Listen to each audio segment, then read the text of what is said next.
দর্শক, স্বাগত জানাচ্ছি আমাদের নিয়মিত আয়োজনে এখন প্রকাশ অনুষ্ঠানে। রাজনীতি মানেই জনগণের জন্য কাজ করা, তাদের আলোর পথে নিয়ে যাওয়া। সেই কাজটা কতটা হচ্ছে? ডিজিটাল প্রযুক্তির ও কৃত্রিম বুদ্ধিমত্তার যুগে প্রাথমিক শিক্ষার্থীদের জন্য কী ধরনের প্রস্তুতি নেওয়া দরকার? ইংলিশ মিডিয়াম স্কুলের বিষয়ে সরকার কি ভাবছে? ভিন্ন ভিন্ন নীতিমালা নাকি অভিন্ন নীতিমালার দিকে এগুচ্ছে? গ্রাম ও শহরে প্রাথমিক শিক্ষার মানের বিষয়ে বৈষম্য দূর করতে কি করা যায়? এছাড়া শিক্ষার্থীদের নেতৃত্ব, নৈতিকতা ও নাগরিক দায়িত্ববোধ গড়ে তুলতে কি করছে শিক্ষা প্রতিষ্ঠানগুলো? মোটা দাগে বলতে চাই, আগামী 5 বছরে দেশের প্রাথমিক শিক্ষা ব্যবস্থাকে কোথায় নিয়ে যেতে চায় সরকার।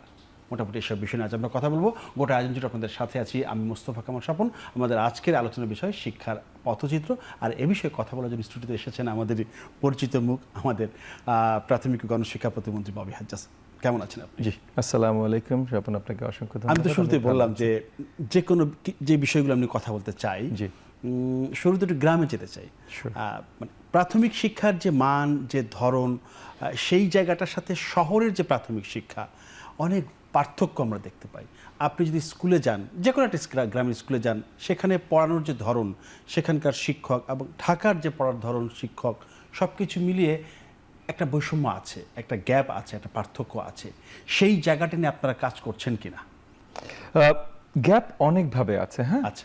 এবং শুধু শহর বা শুধু ঢাকা শহর আর গ্রামের গ্যাপ না, আপনার অর্থসামাজিক অবস্থানের কারণে গ্যাপ আছে, এলাকাগত দুর্গম। ঢাকা শহরের মানে এখন মডার্ন ঢাকা শহর যত বড় আকারে আমরা ধরি, ডিএপি ম্যাপের বাইরে যদি যান, মডার্ন ঢাকা শহর যত বড় আমরা ধরি, সেই ঢাকা শহরের অধীনেও অনেক জায়গা আছে যেটা একটু দুর্গম হয়ে যায়।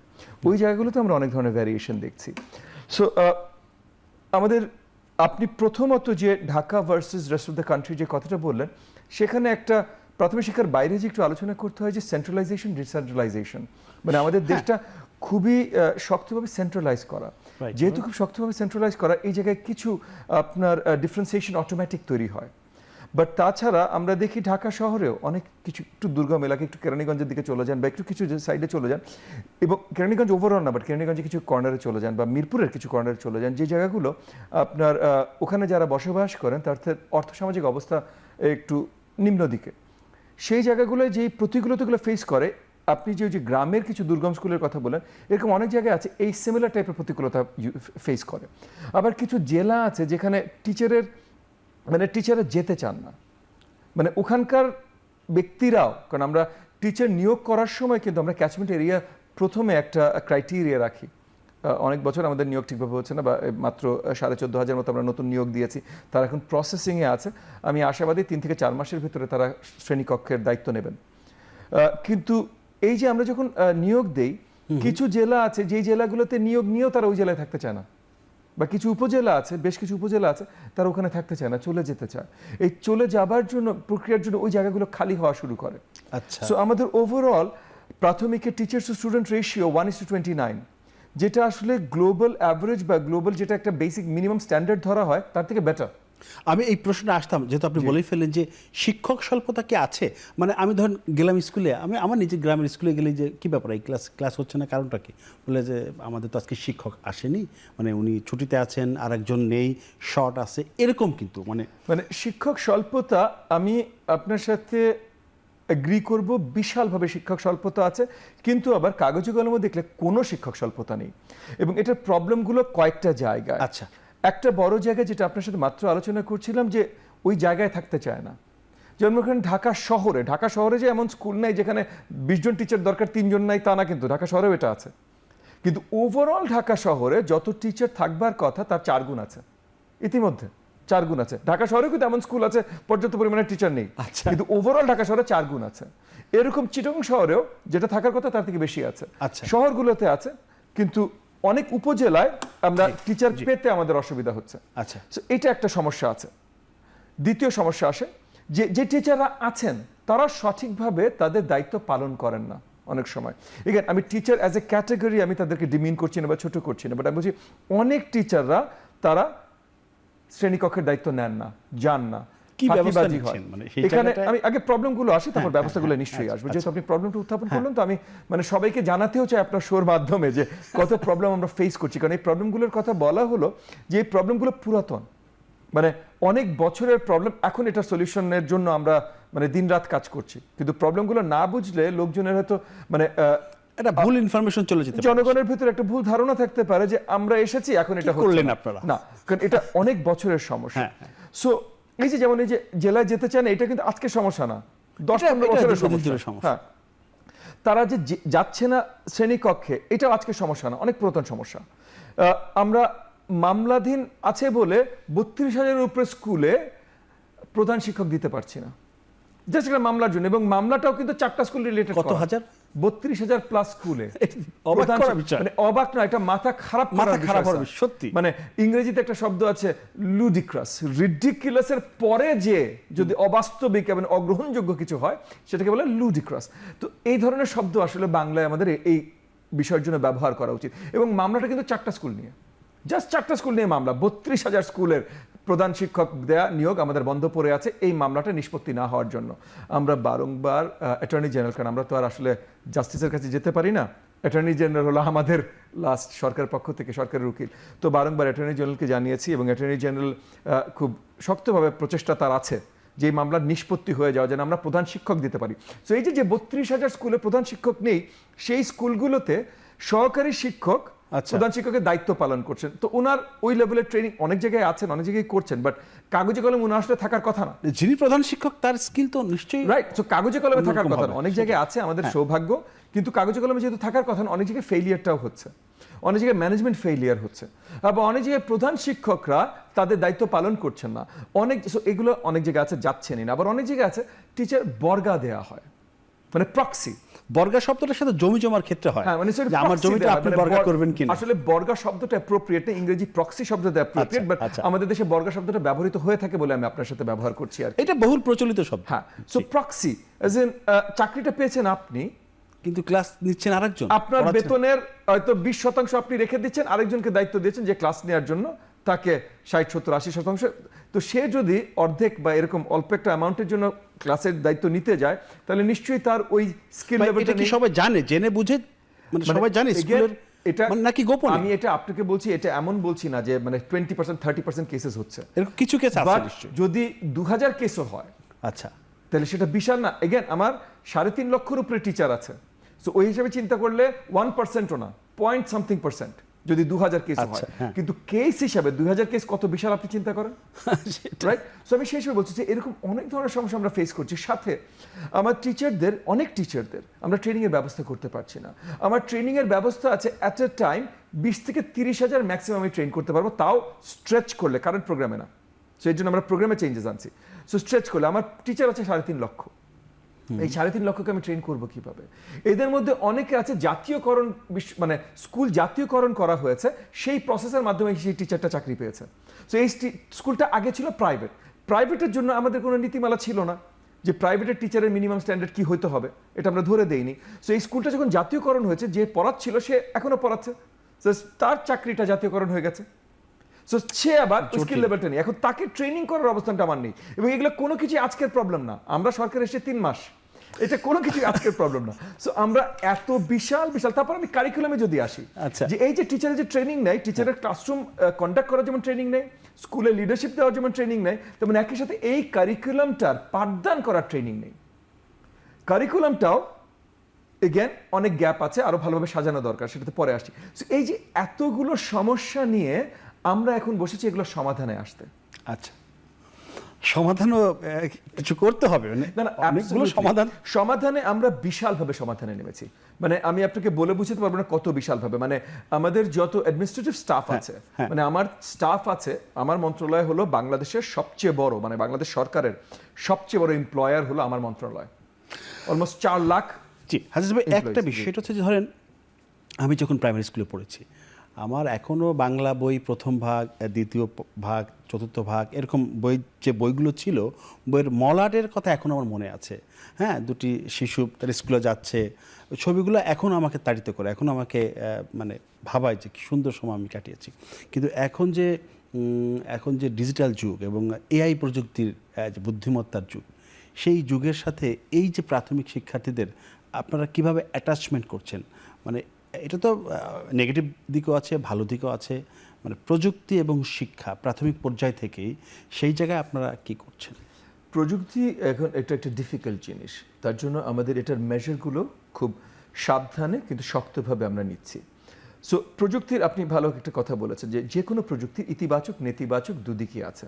প্রযুক্তিটা যত শক্তিশালী, ইতিবাচক দিকও তত বেশি শক্তিশালী, নেতিবাচক দিকও তত বেশি শক্তিশালী।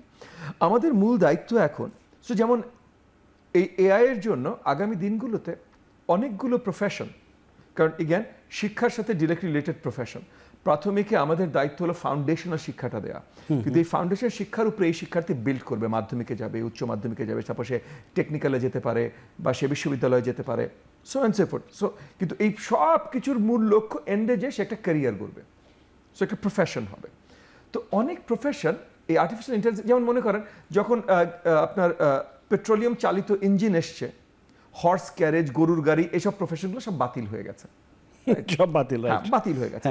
তেমন একইভাবে আজকে যখন এআই এসছে, অনেক ধরনের প্রফেশন বাতিল হয়ে যাবে।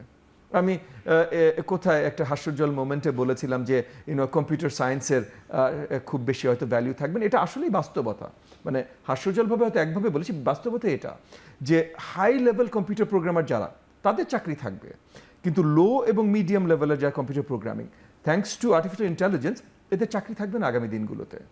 সো যদি না থাকে, এবং আমি যদি মনে করেন কম্পিউটার সায়েন্স গ্র্যাজুয়েট 5 লাখ বের করি, তাহলে 5 লাখই তো হাই লেভেল হবে না। এই 5 লাখের ভিতরে তো 5,000 থেকে 10,000 হবে যারা হাই লেভেল হবে, বাকি 95% কিন্তু মিড টিয়ার্সে থাকবে। মিড টিয়ার্সে যদি আগামী দিনে চাকরি না থাকে থ্যাঙ্কস টু এআই, তাহলে আমি এই ট্রেন করে আমার লাভ কি? এই কারণে প্রাথমিক থেকে আমাদের একটা প্রচেষ্টা আছে যে টেকনোলজির সাথে তাদেরকে ফ্যামিলিয়ারিটি দেয়া, এবং ফ্যামিলিয়ারিটি দেওয়ার জন্য আমরা টেকনোলজিক্যাল সিস্টেমস আমরা ইন্ট্রোডিউস করতে চাচ্ছি। সো আমাদের প্রচেষ্টা আছে, আমি বলবো আমাদের প্রচেষ্টা আছে বড়ভাবে একটা ইকোসিস্টেম তৈরি করা, এবং এই ইকোসিস্টেমটা এআই বেসড হবে, মানে মেশিন লার্নিং বেসড হবে, রাদার এআই বেসড বলাটা একটু বেশি হয়ে যায়, মেশিন লার্নিং বেসড হবে। তো এই ইকোসিস্টেমের ভেতরে আমরা তৈরি করতে চাচ্ছি school management software, learning management software, তো স্কুলের ইআরপি, যে স্কুলের টিচার এসছে কিনা, টিচার কতক্ষণ ছিল, স্টুডেন্ট কতজন এসছে, স্টুডেন্টের খাবার ঠিকভাবে পৌঁছেছে কিনা, এই সব কিছু রিপোর্টিং টোপিং সব কিছু ইআরপি সফটওয়্যার, যেটাকে আমরা র্যান্ডমলি বলতে পারি। লার্নিং ম্যানেজমেন্ট সফটওয়্যার, যে প্রত্যেকটা বাচ্চার ওই দিনে কতগুলো ক্লাস ছিল, কয়টা এক্সারসাইজ সে করেছে, এক্সারসাইজটার রেজাল্ট কী হয়েছে, ভালো হয়েছে, খারাপ হয়েছে, কতটা খারাপ হয়েছে, এবং এই যে লার্নিং ম্যানেজমেন্ট সফটওয়্যার, এটা আবার মেশিন লার্নিং এনগেজড বা মেশিন লার্নিং ইনেবলড। তো মেশিন লার্নিং ইনেবলড হলে কি হয়, যে একটা বাচ্চা আপনি আজকে 5টা অঙ্ক করেছে, 3টা ভুল করেছে, এই 3টা ভুল করা মানে, এবং এনাফ আমরা ডেটা এই মেশিন লার্নিং এনেবলড সিস্টেমটাকে দিচ্ছি, যে ওই ডেটার মাধ্যমে সে বলবে এই 3টা অঙ্ক ভুল হয়েছে, মানে এই বাচ্চাটাকে এই জিনিসটা আবার শেখাতে হবে। তো যেই জিনিসটা শেখাতে হবে, এইটার ইস্যুটা, মানে এটার ইনফরমেশনটা তার টিচারের কাছে যাবে, স্কুলের প্রিন্সিপালের কাছে যাবে, তার বাবা মার কাছে যাবে, এবং তার টিচারকে আমরা রিকুইপ করবো মাল্টিপল ভাবে, যে তার টিচার ওটা জেনে ওটার যে রেমেডিয়াল টেক্সট বুকে যে লেসনটা থাকবে, তাকে ওই রেমেডিয়াল টেক্সট বুকের লেসনটা করাতে পারে। যদি টিচারের হাতে সময় কম থাকে, কারণ আমাদের জ্ঞান শিক্ষার্থী অনেক, সো তখন আমরা আবার আইপিএস বেসড, এই যে আপনার এই যে এখানে যেমন সুন্দর স্ক্রিন আছে, এরকম interactive flat panel, IFP based আমরা লেসন্স, রেমেডিয়াল লেসন্স। সো মনে করেন ক্লাস 2-তে আমাদের অঙ্ক আছে, অঙ্কতে 20টা চ্যাপ্টার আছে, কথার কথা আমি র্যান্ডম বলছি, ক্লাস 2 20টা চ্যাপ্টার থাকবে, আবার 20টা চ্যাপ্টার আছে। প্রত্যেকটা চ্যাপ্টারের জন্য আমাদের অনলাইন বেসড লার্নিং সিস্টেমে রেমেডিয়াল লেসন্স থাকবে। সো যেই বাচ্চাটা ক্লাস 2-র অঙ্ক বইয়ের চ্যাপ্টার 3-র 5টা অঙ্ক বেশি ভুল করেছে, সে এক্সট্রা আওয়ার্সের জন্য চলে যাবে ওই রেমেডিয়াল লেসনে। সো তার কারিকুলাম এখন যেটা তৈরি হচ্ছে, মনে করেন ক্লাস 2 তার কারিকুলামের 100 ঘন্টা বা 150 ঘন্টা তাকে দেয়া আছে ক্লাস 2-র ওই বছরে অঙ্ক শেখার জন্য। তো ওই ক্লাস 2-র যে 150 ঘন্টা দেওয়া আছে অঙ্ক শেখার জন্য, এগেন আমি র্যান্ডম নাম্বার বলছি, এগুলো এক্সপার্টরা সাজাচ্ছেন, কিন্তু ওখানে ওই অঙ্কটা ভুল করার জন্য তাকে 5 ঘন্টা এক্সট্রা সে ওই রেমেডিয়াল রুমে যেয়ে অনলাইন লেসনগুলো নেবে, যেখানে আবার রেমেডিয়াল টিচার আলাদা থাকবে, যিনি জাস্ট ওটাতে স্টুডেন্টকে সহযোগিতা করবেন। সো ওই ক্লাসে অনেকে যদি পিছিয়ে পড়ে যান, তাহলে ক্লাসের যে ম্যাথস টিচার বা ক্লাস টিচার, সে ওই রেমেডিয়াল লেসনটা ওই বাকি স্টুডেন্টটাকে দেবেন। সো এইভাবে করে মানে এইখানে আর কি ওই যে টেকনোলজিটা চলে আসছে। সো টেকনোলজিক্যাল একটা একদম এমবেডিং আমরা ফুল করতে চাচ্ছি, এটাতে একটু সময় লাগবে। আমরা যেমন বলেছি কারিকুলাম আমরা 2 বছরের ভিতরে নতুন কার্যকরী করতে চাই। ফুল এআই বেসড বা মেশিন লার্নিং এনেবলড সিস্টেমটা করতে হয়তো আমাদের 2 থেকে 3 বছর মিনিমাম লাগবে। মিস্টার মিনিস্টার, এই যে আপনি যেগুলো বললেন এগুলো অসাধারণ, দারুণ, কিন্তু আমাদের দেশের যে বাস্তবতা, যে প্রেক্ষাপট, জি 5 বছর আপনাকে নির্বাচিত করেছে এমপি হিসেবে, আপনি মন্ত্রী হয়েছেন, প্রতিমন্ত্রী হয়েছেন, আপনার যে ধারণা, আপনার যে আইডিয়া, আপনার যে কর্মকৌশল, এগুলো আপনি ইমপ্লিমেন্টেশন করছেন, আপনি প্রয়োগ করছেন, পরে সরকার এসে কী করে, অনেক সময় আমরা দেখেছি, এগুলো আপনিও দেখেছেন, সেগুলো চেঞ্জ করে ফেলে। এমন কি করা যায় যে আপনার জিনিসগুলো থাকলো, আপনার যা করলেন থাকলো, চেঞ্জ হয়ে যায়? এখানে একটা বিষয় আছে কি যে আবার নতুন করে শুরু হয়। চেঞ্জটা সবসময় দরকার। যেমন মনে করেন আপনি বলতেই পারেন আপনার একটু হলেও বয়স হয়েছে, মানে আমি আপনাকে বৃদ্ধ বলছি না, মানে আপনি তরুণী, একটু হলেও বয়স হয়েছে, হয়তো 20-এর কোটায় বা 30-এর কোটায়, 46 আপনি চলে, আচ্ছা আপনাকে 46 মনে হয় না, আপনাকে ম্যাক্সিমাম 36 মনে হয়, আপনি 46 40-এর কোটায়। আচ্ছা, বাট আপনি আপনার থেকে একটু 10-15 বছর ছোট কাউকে চলে যান, 30-এর কোটায় বা 20-এর কোটায় কাউকে চলে যান, সেও তার মনে আছে আমি এই বইটা পড়েছিলাম, এই বইটা পড়ে অনেক কিছু শিখেছি, কিন্তু সে যখন পড়েছিল দ্যাট ওয়াজ, সে যদি 25-year-old হয়ে থাকে, 25 বছর বয়সে হয়ে থাকে, তাহলে ক্লাস 1-এ আরো 20 বছর আগে ছিল, রাইট? সো 20 বছর পরে যে সেম বইটা কার্যকরী হতে পারে না, the world has changed. So curriculum, text book, methodology change হতেই পারে, যুগের সাথে তাল মিলিয়ে সবসময় এভার ইভলভিং হতে হবে। এটার সাথে আর একটা বড় বিষয় আছে হলো, এইবার আমরা আসলে অনেক লেটস সে, কারণ শক্ত কোনো শব্দ ব্যবহার করলে লোকজন আবার মন খারাপ করেন, সো দুর্বল একটা ব্যবস্থা আমরা ইনহেরিট করেছি, খুবই দুর্বল, এবং এই দুর্বল ব্যবস্থার প্রমাণটা হলো আমাদের শিক্ষার্থীদের নলেজ বেস। বিরতি নিচ্ছে একটা, কিন্তু ওই যে আপনি যেটা বললেন যে চেঞ্জ থাকবে, কিন্তু আমরা গত 16, 17, 15 বছর ধরে দেখেছি যে ব্যাপক চেঞ্জ এসেছে। পরীক্ষা পদ্ধতি, পড়ানো পদ্ধতি, শিক্ষণ পদ্ধতি, লার্নিং পদ্ধতি, নানা রকম পরীক্ষার মধ্যে দিয়ে শিক্ষার্থীরা কিন্তু গিয়েছে। সেই ক্ষেত্রে সেই জন্য আমি আপনাকে এটা জানতে চাইলাম, বাকিটা জানবো বিরতির পরে এসে। একটা বিরতি নিচ্ছি, ফিরছি শীঘ্রই, সাথেই থাকুন।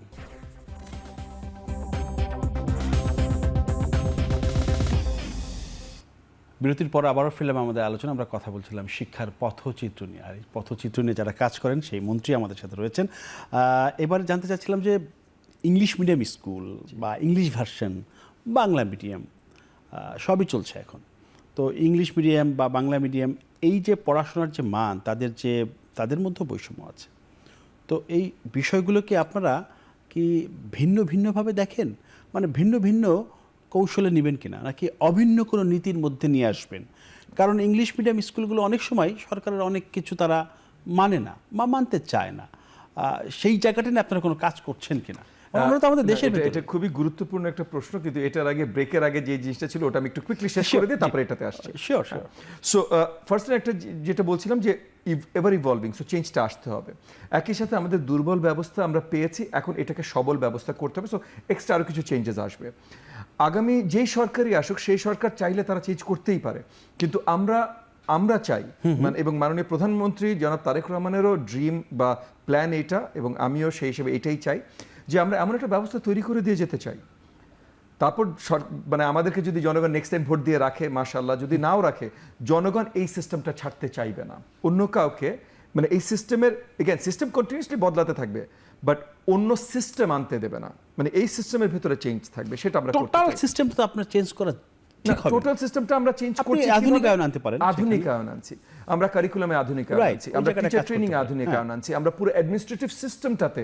সো টিচারদের উপরে যারা পর্যবেক্ষণ রাখে, আমাদের অ্যাডমিনিস্ট্রেটিভ সিস্টেম আছে, আমাদের 3000-এর ঊর্ধ্বে অ্যাডমিনিস্ট্রেটিভ অফিসার্স আছে, ডিডি থেকে শুরু করে ডিপিও, মানে জেলা লেভেল, উপজেলা লেভেল, থানা শিক্ষা অফিসার দেখি আমরা, থানা শিক্ষা অফিসার বেসিক্যালি উপজেলা লেভেল ধরি আমরা, তো এই পুরো লেভেল আছে, এখানে 3000-এর উপরে আমাদের অফিস আছে। এই সব কিছুতে আমরা বদল আনছি, কিন্তু বদল হুটহাট আনছি না, এবং বদল শুধু নিজেরা আনছি না, মানে মনে করেন আমরা কারিকুলামে যে বদল আনছি, এই কারিকুলামে বদলের জন্য যে টিমগুলো আমরা তৈরি করছি, এই টিমের ভিতরে ঢাকা বিশ্ববিদ্যালয়ের আইআর, ব্র্যাকের আইআইডি, ইউনিসেফ, যারা বড় বড় ইন্টারন্যাশনাল আপনার আইএনজিওস আছে, এনজিওস আছে, শিক্ষাক্রমের সাথে যারা এর আগে কাজ করেছে, মানে বড় পুল নিয়ে কিন্তু আমরা নতুন কারিকুলাম তৈরি করছি। এবং এখানে আমরা ইতিমধ্যে Khan Academy, Harvard University curriculum studies, এই সবগুলোর কাছে রিচ আউট করেছি, তারাও আমাদেরকে সহযোগিতা দেওয়ার জন্য সম্মতি দিয়েছেন।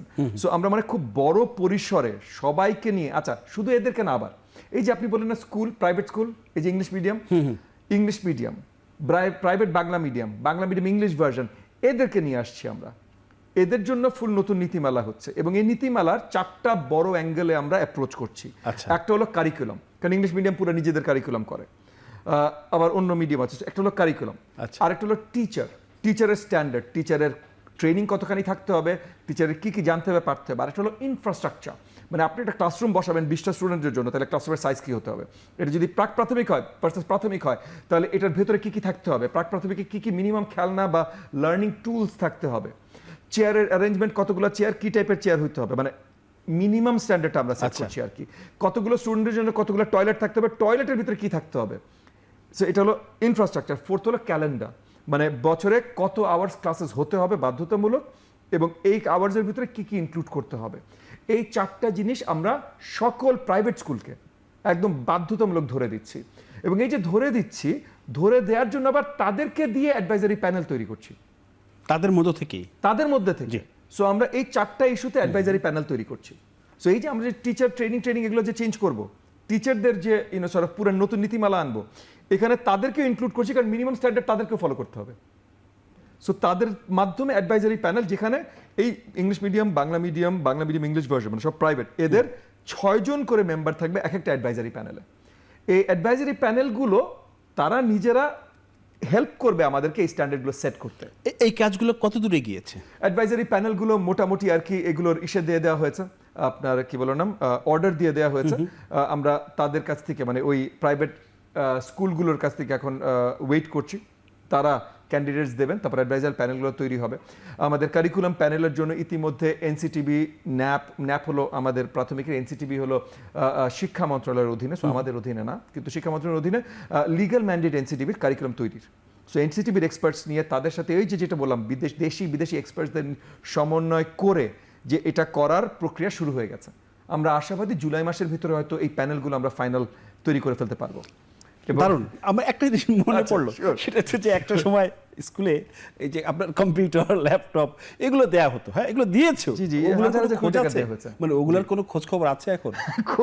খোঁজ খবর আছে মানে কি, যে আমরা জানি কত টাকা নেয় সরকার অনেক। না, আমরা দেখেছি কত টাকা দেয়া হয়েছে, আমরা দেখেছি কত সংখ্যায় দেয়া। আপনি কি কিছু জানেন? কিছু আপনি দায়িত্ব নেওয়ার পরে খোঁজ খবর নিয়েছেন? না, খোঁজ খবর পুরোপুরি নেয়া, এবং জ্ঞান, মানে খুব, মানে অত্যন্ত বিশাল দুর্ভাগ্য আমাদের যে এইভাবে আমাদের ট্যাক্স পেয়ার্স মানি বা আমাদের জাতীয় এক্সচেকারের টাকাটা নষ্ট করা হয়েছে। যারা করেছেন তারা ভালো চেয়ে করেছেন, খারাপ চেয়ে করেছেন আমি আসলেই জানি না, আমি এটা নিয়ে মন্তব্য করতে চাই না। তবে কাজটা খুব খারাপ হয়েছে। অ্যাজ ইন এই কম্পিউটারগুলো, সো স্কুলে 10টা 5টা করে ল্যাপটপ দেওয়া হয়েছে। এই ল্যাপটপগুলো এবং অনেক সময় ডেস্কটপ দেওয়া হয়েছে, এই ডেস্কটপগুলো ইদার জং ধরছে, নষ্ট হয়ে গেছে, চুরি হয়ে গেছে, বা টিচাররা বা কেউ না কেউ বাসায় নিয়ে গেছে নিজেদের পার্সোনাল ইউজের জন্য। এবং চুরি হওয়ার বা এই যে এগুলো হারানোর একটা বড় কারণ হলো, আমি বিশাল স্কুল বানিয়েছি, আমি স্কুলে দারোয়ান ক্লিনার দিই নেই। আচ্ছা, একটা বিষয় আপনি প্রশ্ন করি একটা নাকি? জি নিশ্চয়ই করেন ভাই। সেটা হচ্ছে যে এই যে আপনি কিছুক্ষণ আগে ঢাকা বিশ্ববিদ্যালয় বা ব্র্যাক বিশ্ববিদ্যালয়, বিভিন্ন বিশ্ববিদ্যালয়ের রেফারেন্স এনেছেন যে তাদের যে এডুকেশন ডিপার্টমেন্ট আছে আমাদের দেশে, এগেন যতদূর আমি জানতে পেরেছি, সবচেয়ে স্বনামধন্য এডুকেশন ডিপার্টমেন্ট ঢাকা বিশ্ববিদ্যালয়ের আইআর আর ব্র্যাক বিশ্ববিদ্যালয়ের আইডি। এই জায়গা থেকেই একটা ভুল বোঝাবুঝি হচ্ছে, সেটা আপনার সামাজিক যোগাযোগ মাধ্যমে একটা কথা আপনার আসতেছে যে আপনি বলেছেন যে ঢাকা বিশ্ববিদ্যালয় হচ্ছে মানে কোচিং সেন্টার টাইপের। এটা ব্র্যাক বিশ্ববিদ্যালয় এবং নর্থ সাউথ বিশ্ববিদ্যালয়ে যে রিসার্চ হয়, গবেষণা হয়, ঢাকা বিশ্ববিদ্যালয়ে তার কানাকড়ি হয় না। মানে আপনি আবার পরে বলেছেন যে এটা ভুলভাবে ব্যাখ্যা হয়েছে, ভুল বোঝানো হয়েছে। না, আমি যেহেতু আপনি আজকে একটু পরিষ্কার করবেন, একটু ব্যাখ্যা করে দিই, ছোট একটু ব্যাখ্যা করে। প্রথমত, আজকে আমি আপনার সাথে যেভাবে কথা বলছি ওটা একটা পডকাস্ট ছিল, ওখানে হাসি তামাশার কথা ছিল, আমার সাথে আমার সহধর্মিণী ছিলেন, হাসি তামাশা দেই হয়, এটা হাসি তামাশার ছিল, একটু অন্যভাবে। হাসি তামাশার ভিতর আমরা অনেক ধরনের কথা বলি যেটা হয়তো মূলটা সত্যি, কিন্তু আমরা একটু রংচং মাখিয়ে মজা করে বলি। সো আমি যে পয়েন্টটা মেক করতে চেয়েছি যে ঢাকা বিশ্ববিদ্যালয় আমাদের ঐতিহাসিক এবং সকল কারণে আমাদের সকলের জন্য গুরুত্বপূর্ণ। আমি ঢাকা বিশ্ববিদ্যালয়ের ছাত্র না, ডাজন্ট ম্যাটার। ঢাকা বিশ্ববিদ্যালয় আমাদের জাতির জন্য গুরুত্বপূর্ণ, কারণ আমাদের বড়ভাবে আমরা এফার্ট, রিসোর্সেস এই জাতীয় বিশ্ববিদ্যালয়গুলোতে দেই। সো আমাদের আশা আকাঙ্ক্ষা এই জাতীয় বিশ্ববিদ্যালয়গুলো থেকে অনেক, শুধু ঢাকা বিশ্ববিদ্যালয় না, সকল জাতীয় বিশ্ববিদ্যালয়ের কথা বলছি। এবং সেই জায়গা থেকে আমরা দেখতে চাই ঢাকা বিশ্ববিদ্যালয় অনেক ভালো করুক। স্পেশালি বিগত 17 বছর ঢাকা বিশ্ববিদ্যালয়ের ভিতরে অনেক অরাজকতা হয়েছে। এটা যদি কেউ বলে যে হয়নি, তাহলে আসলে না, আলোচনার কোনো সেটা জায়গা কেউ থাকে বলছে না। না। হ্যাঁ, আমি সেটাও এটাও বলছি, বলেছি যে এটা- ওখানে এটা একমত। আপনার প্লেজারিজম করে Right. টিচাররা পদোন্নতি পায়, কারণ গত 17 বছর পেয়েছে ভাই, একটু গুগল করে দেখেন, অনেক পেয়েছে। এটা আমি স্বীকার করি। আমি জি, একই স্বীকার সাথে করছি। বলেছি যে এখন এরকম যারা হয়। এটার নেতৃত্বে আছেন তারা ইনশাআল্লাহ আরো অনেক ভালো করবেন, চেঞ্জ আনবেন। তবে আমরা যে চেঞ্জটা দেখতে চাই, আমি আমার জায়গা থেকে বলছি, আপনি মন্ত্রী বলেন আর ব্যক্তি ববিহার জাজ বলেন, আমি দেখতে চাই বিশ্বমাপের রিসার্চের একটা জায়গা হবে ঢাকা বিশ্ববিদ্যালয়, বিশ্বমাপের রিসার্চের জায়গা হবে চিটাগং বিশ্ববিদ্যালয়, রাজশাহী বিশ্ববিদ্যালয়। ওখানে রিসার্চ হয় না, এই কথাটা ভুল, কিন্তু এত অল্প হয় যে ঢাকা বিশ্ববিদ্যালয় যত হওয়া উচিত, এগেন আপনি বলতে যতটা পারেন হওয়া উচিত। আমার মতে এনাফ হয়, কিন্তু আচ্ছা। আমার মতে, আমি আমার পার্সোনাল কথা বলছি, আমার মতে ঢাকা বিশ্ববিদ্যালয়ে যেটা হওয়া উচিত সেটা হয় না। যেমন মনে করেন, এখন এগেন কেউ যদি মন খারাপ করতে চায় করুক, ঢাকা বিশ্ববিদ্যালয়কে বাংলাদেশে প্রাচ্যের অক্সফোর্ড বলা হয়, হ্যাঁ, ঠিক আছে? আচ্ছা, আপনি বিশ্বের আর কোনো বিশ্ববিদ্যালয় জানেন যেটা ভালো বিশ্ববিদ্যালয় প্রাচ্যের বা এরকম কিছু বলা হয়? হার্ভার্ডকে কেউ আমেরিকান অক্সফোর্ড বলে? না। আইআইটিকে, ইন্ডিয়াতে আমাদের প্রতিবেশী আইআইটিকে কেউ প্রাচ্যের কেমব্রিজ বলে? না, সবাই আইআইটি হিসেবে চেনে। আমি ভাই স্বপ্ন দেখি যে ঢাকা ইউনিভার্সিটি বিশ্বব্যাপী ঢাকা ইউনিভার্সিটির নামে চিনবে, বিশ্বব্যাপী চিটাগং বিশ্ববিদ্যালয়ের নামে চিনবে। আমি সেই স্বপ্ন দেখি বলেই যখন এটা নিয়ে আমি কথা বলি, আমি একটু দুঃখের সাথে বলি, একটা পডকাস্টে যখন বলছিলাম হয়তো হাসতে হাসতে কথাটা একভাবে বেরিয়েছে। কেউ যদি আমার সাথে দ্বিমত পোষণ করতে চান যে ঢাকা বিশ্ববিদ্যালয়ের আরো রিসার্চ দরকার নাই, সেটা তার পার্সোনাল ওপিনিয়ন হতে পারে।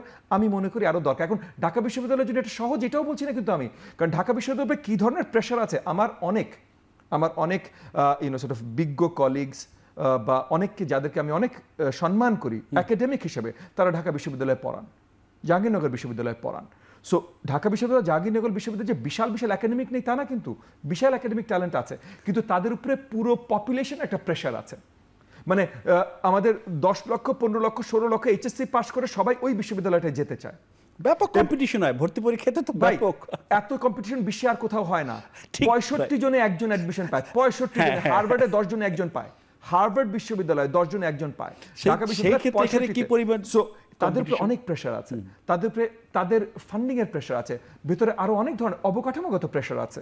সো বড় বড় একাডেমিকরা অনেক কিছু করতে পারেন না। আমি দেখতে চাই সামনে আমাদের সরকার ইনশাআল্লাহ মাননীয় প্রধানমন্ত্রী জনাব তারেক রহমানের নেতৃত্বে এই জিনিসগুলো আগাচ্ছে, যে এখন যিনি ভিসি আছেন, এখন যারা দায়িত্বে আছেন, ওনারা এই জিনিসগুলো আরো গুছাবেন। আমরা যে সরকারের মন্ত্রণালয়ের যে দায়িত্বে আছি, আমরা পুরোপুরি তাদের সাথে আছি, তাদেরকে সহযোগিতা করবার জন্য। যদিও আমি প্রাথমিকে আছি, সো আমি কতখানি বা পারবো, বাট যতখানি আমার দ্বারা সম্ভব। হচ্ছে ভাই ভিত্তি, মূল আমি তো- জায়গাটা। আমি ফাউন্ডেশনের জায়গায় আছি, ফাউন্ডেশনের জায়গাটা। সেটা না, আমি ঢাকা বিশ্ববিদ্যালয়কে ডিরেক্টলি যদি আমার সহযোগিতা করার কিছু থাকে, আমি জান প্রাণ দিয়ে করব। চিটাগং বিশ্ববিদ্যালয়, রাজশাহী, কারণ এগুলো আমার ট্যাক্স পেয়ার। প্রাইভেট বিশ্ববিদ্যালয় খুব ভালো করছে, খারাপ করছে, আমার মাথা ব্যথা না, এটা ব্যবসা। তারা মানে এগেন তারাও ঠিক ব্যবসা না, নট ফর প্রফিট এন্টারপ্রাইজ, এবং তারা বিগত 20 বছরে বা 30 বছরে আমরা দেখেছি ক্রমাগত তারা উপরে উঠছে, ক্রমাগত উপরে উঠছে। পাবলিক বিশ্ববিদ্যালয়ে সরকার যেভাবে সাবসিডি পাবলিকের দেয়, আরো উপরে উঠতে হবে। হ্যাঁ, হ্যাঁ, আরো উপরে উঠতে হবে, এবং সেই জায়গায় যতখানি সহযোগিতা দরকার সেটা করতে হবে। মানে আমরা দেখতে চাই না, দেখেন ঢাকা বিশ্ববিদ্যালয়ের যত গৌরবের ইতিহাস আছে, এবং অনেক আছে, এখানে কোনো ধরনের আর্গুমেন্ট নাই, যত গৌরবের ইতিহাস আছে বেশিরভাগই কিন্তু পলিটিক্যাল আন্দোলনের গৌরবের ইতিহাস। সবসময় সেখানকার শিক্ষা কেন্দ্রিক গৌরবের ইতিহাস ওই রকম নেই।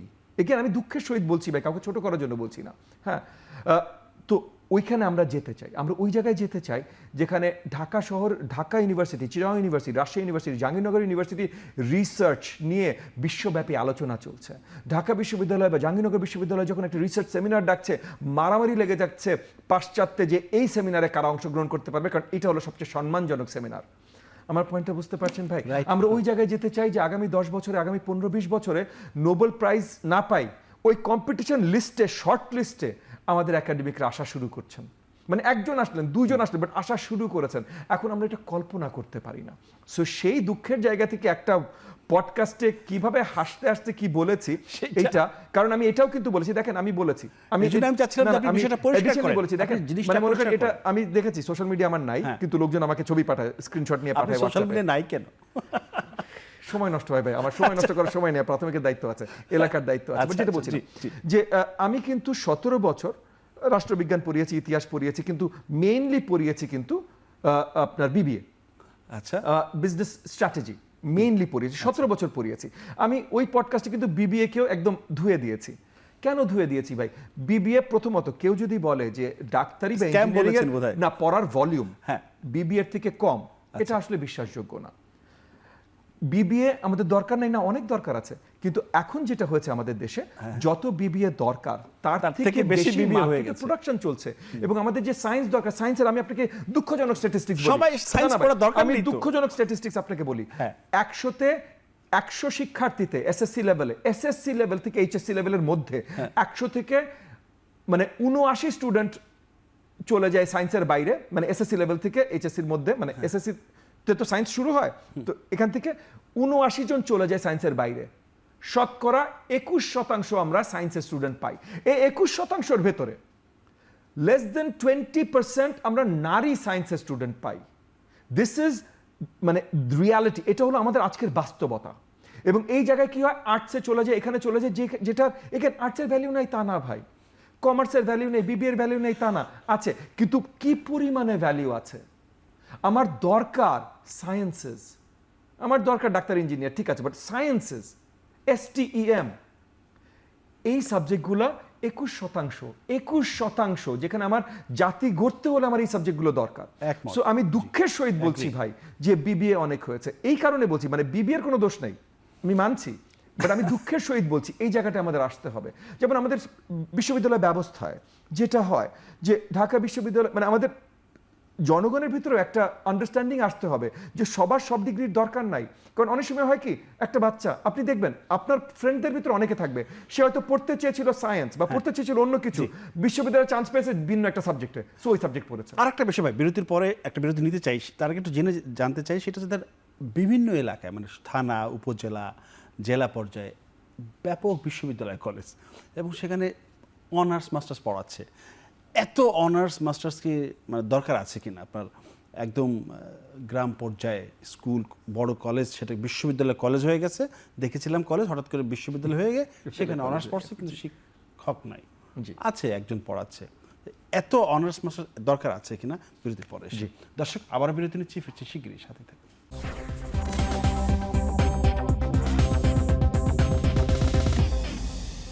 দর্শক, বিরতির পর আবারও ফিরলাম আলোচনা। আমরা কথা বলছিলাম শিক্ষার পথচিত্র নিয়ে। আবারও যেতে চাই মন্ত্রীর কাছে। আপনি তো ঢাকা 13 আসন থেকে জিতেছেন, জি, বেশ হাড্ডাহাড্ডি লড়াই হয়েছে, আমরা দেখেছি।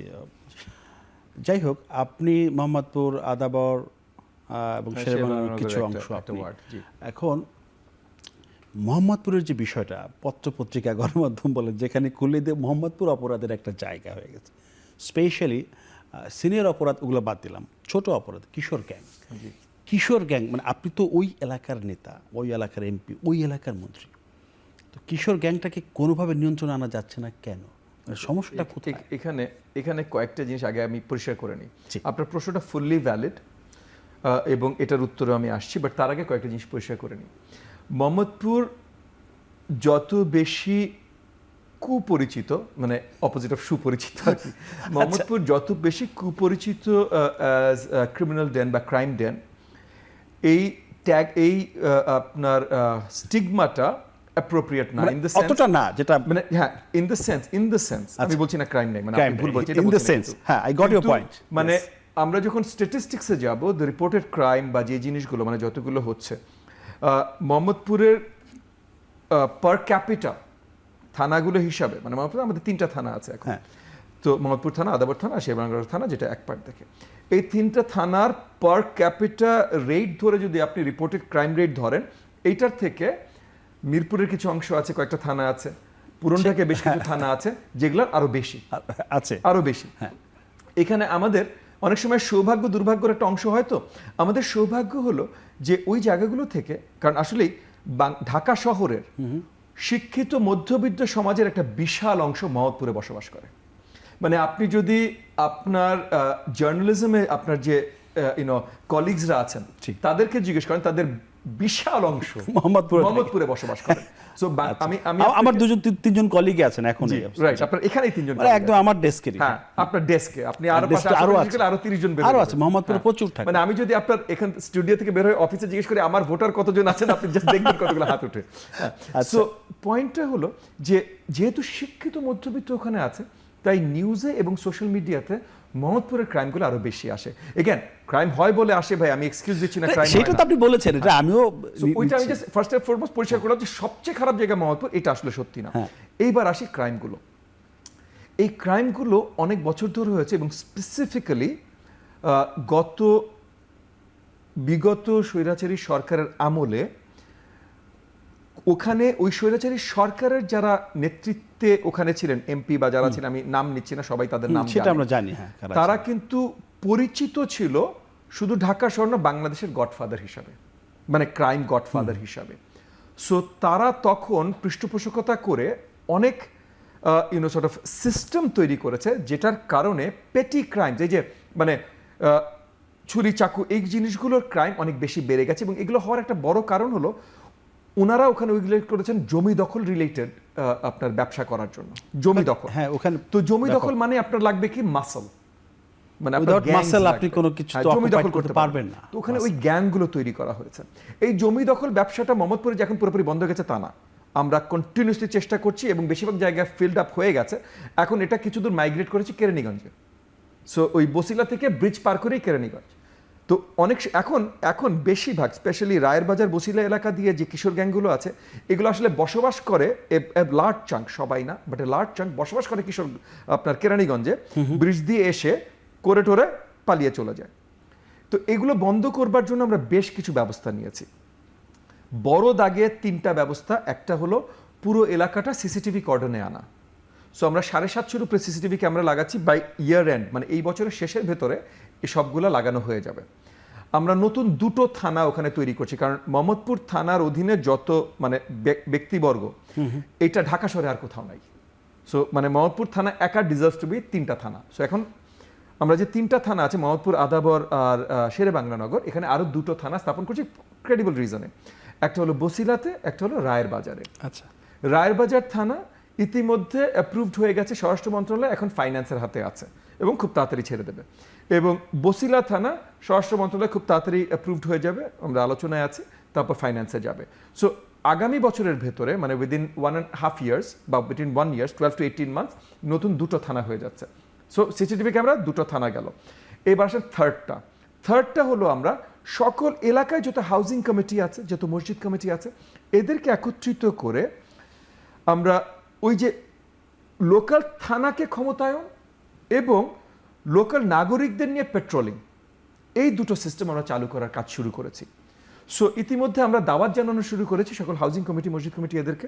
এরা আসলে একত্রিত করে আমরা পুলিশকে ক্ষমতায়ন, পুলিশের পেট্রোল অ্যান্ড ওয়াটার এগুলো বাড়ানোর ক্ষমতায়ন, এবং ওখানকার যারা সন্তানরা আছেন, মানে মুরব্বীদের দ্বারা আখ্যায়িত, যে মানে আমাদের বাসার ছেলেরা বা এরা পুলিশের আপনার কি বলবো মানে ডেলিগেটেড ইফ ইউ উইল, যে পুলিশ তাদেরকে ডেলিগেট করবে, যেমন আমাদের ট্রাফিকের জন্য ডেলিগেট করা হয়, হ্যাঁ, সো সেরকম এলাকা পেট্রোল এবং রিপোর্টিং এর জন্য পুলিশ তাদেরকে ডেলিগেট করবে, যাদের এলাকার মুরব্বীরা ধরিয়ে দেবে। সো এই 3টা প্রসেস আমরা চালু করছি। একই সাথে আমরা রিপোর্টিং শুরু করেছি।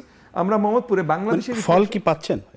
ফল দুটো না, মানে এই 3টা জিনিসই এখন মানে প্রক্রিয়াধীন। আচ্ছা, এই 3টা জিনিসই। আর যে জিনিসটা করে এখন আমরা ফল পাচ্ছি সেটাতে এখন আসি। তো এই 3টা বড় দাগে প্রক্রিয়াধীন, এবং এই 3টাই আগামী 12 থেকে 18 মাসের ভিতরে ফুল প্রক্রিয়া কমপ্লিটেড হবে। সো আমরা বিশাল আকারে ফল পাবো, এটা নিয়ে আশাবাদী। কারেন্টলি আমরা ফল পাচ্ছি। কারেন্টলি কি করছি? কারেন্টলি আমরা যেটা করছি, আমরা বাংলাদেশের ইতিহাসে প্রথমবার অ্যাকচুয়ালি উন্মুক্ত টাউন হল মিটিংয়ের ব্যবস্থা করেছি। মানে মাসে একবার সরকারি সার্ভিস যারা দেয়, এমপি শুদ্ধ সরকারি সার্ভিস যারা দেয়, তারা সবাই এলাকার জনগণের সম্মুখীন হয় মাসে একবার, প্রত্যেক মাসে হচ্ছে এখন। সো তখন থানাও থাকে, 3টা থানাই থাকে। সো তখন এলাকাবাসীরা এসে রিপোর্ট করে আমার এলাকায় এতগুলো হচ্ছে, এতগুলো হচ্ছে না, মানে এটা হয়েছে, তো তারা থানায় রিপোর্ট করছে। বাট ওই যে ওখানে যে আমার এলাকায় এই গলিতে 10টা হয়েছে, তখন থানা থেকে আমরা স্পেশাল মেজার নেই। তারপরের 1 মাস পর্যন্ত ওই গলিতে স্পেশাল টহল বা পুলিশ বুথ বসানো, পুলিশ বক্স, যেটাকে ওরা পুলিশ বলে বিট অফিস। সো আমরা ইতিমধ্যে বেশ কয়েকটা বিট অফিস বসিয়েছি গত 3 মাসে, এবং বেশ কয়েকটি জায়গায় টহল বাড়ানো হয়েছে। যেসব জায়গায় টহল বাড়ানো হয়েছে, বিট অফিস বসানো হয়েছে, সেসব জায়গায় অ্যাকচুয়ালি ক্রাইম ড্রপ করেছে। সো আমরা প্রক্রিয়াধীন আছি, অনেক কিছু করছি ইনশাআল্লাহ। এগেন আরেকটু সময় যদি আমরা মানে যেটা অবভিয়াসলি ইনশাআল্লাহ আমরা পাবো, we will change the situation. Last minute, সেটা হচ্ছে একদম শেষে চলে আসছে আমরা। মানে পলিটিক্যাল, যেটা আমি বলেছিলাম যে পলিটিক্যাল কালচার যদি না থাকে, তাহলে পলিটিক্যাল সোশ্যালাইজেশনটা কিভাবে রান করবে, আমাদের এখনকার যে পলিটিক্যাল সিচুয়েশন, বিশেষ করে ইয়াং লিডাররা যেভাবে সিনিয়রদেরকে যেভাবে ট্রিটমেন্ট করে, যেভাবে বলে, ওই জায়গা থেকেই প্রশ্নটা করা যে পলিটিক্যাল কালচার কি নষ্ট হয়ে যাচ্ছে? ছোট্ট করে একদম। পলিটিক্যাল কালচার নষ্ট হয়ে যাচ্ছে না, আসলে আমরা একটা ফ্লাক্সের ভেতর দিয়ে যাচ্ছি। ওই যে আপনি ঢাকা বিশ্ববিদ্যালয়ের কমেন্ট রিলেটেড যে পডকাস্ট বলেছেন, ওই পডকাস্টে আমি এনসিপি নিয়েও কিছু কমেন্ট করেছিলাম। এগেন আমি হাস্যোজ্জ্বলভাবেই করেছিলাম, আমি তাদেরকে নিয়ে খুশি না, বাট হাস্যোজ্জ্বলভাবে কিছু কমেন্ট করেছিলাম, যেখানে কিছু শব্দ চয়ন করেছিলাম যেটা হয়তো আমার ভুল হয়েছে। আমি এনসিপি সকলের কাছে ওইটা রিলেটেড দুঃখ প্রকাশ করছি। তবে আমি এনসিপি বা এই যে তরুণ নেতৃত্বে যারা আছেন, মানে 20s 30s যারা আছেন, তাদের কাছ থেকে আরো বেশি আশা করেছিলাম। যেমন মনে করেন এই যে এনসিপি দলটাতে আমার বেশ কিছু আমার নিজের ছাত্রও কিন্তু আছে। আচ্ছা, তো আমার আশাটা একটা স্বাভাবিক কারণে সেখান থেকে বেশি। এবং মনে করেন এই যে সার্জিস, হাসনাত, স্পেশালি 5ই আগস্টের পর ওদের সাথে যখন পরিচয় হয়, অল্প কয়েকবারই ওদের সাথে ইন্টারাকশন হয়েছে, খুব পজিটিভ ইন্টারাকশন হয়েছে। মানে আমি আসলে সার্জিসকে খুব পছন্দ করেছি একটা ভালো তরুণ হিসাবে। হাসনাতের সাথে আমার পার্সোনাল ইন্টারাকশনের কথা বলছি, আমি খবরে কি দেখেছি সেগুলো নিয়ে বলছি। সো তাদের কাছ থেকে আমার আশাটা আরো বেশি। এখনো পার্লামেন্টে হাসনাতের সাথে যখনই কথা হয়, যে কয়েকবারই কথা হয়েছে, বা আপনার নাহিদের সাথে, হ্যাঁ, তো যখনই কথা হয় খুব সুন্দরভাবে কথা, সো আমার এক্সপেকটেশন ওদের থেকে বেশি। তবে আমি ওদেরকেও দোষারোপ করছি না, বাংলাদেশ একটা ফ্লাক্সের ভিতর দিয়ে যাচ্ছে, বড় একটা গণ আন্দোলন হয়েছে, অনেক বছর গণতন্ত্র ছিল না। সো এখন আবার সেটেল হতে একটু সময় লাগবে। তো এই সেটেল হতে যে সময়টা লাগবে, এর ভেতরে অনেক আবোল তাবোল কথা হবে, অনেক আবোল তাবোল আচরণ হবে, আমাদেরও হয়তো একটু ধৈর্য ধরতে হবে, এবং তবে তরুণদেরও আর একটু বিচক্ষণতা দেখাতে হবে। দারুণ, আপনাকে আমরা ধৈর্য ধরবো, তাদেরকেও বিচক্ষণ হতে হবে। অসংখ্য ধন্যবাদ আপনাকে, আপনি আজকে এসেছেন এবং অনেক কথা হয়েছে, অনেক আলোচনা হয়েছে। দর্শক, আজ এ পর্যন্ত, আগামী দিনে অন্য কোনো বিষয়ে আমরা কথা বলবো। সে পর্যন্ত সবাই ভালো থাকবেন, নিরাপদে থাকবেন। সবাইকে ধন্যবাদ, শুভরাত্রি।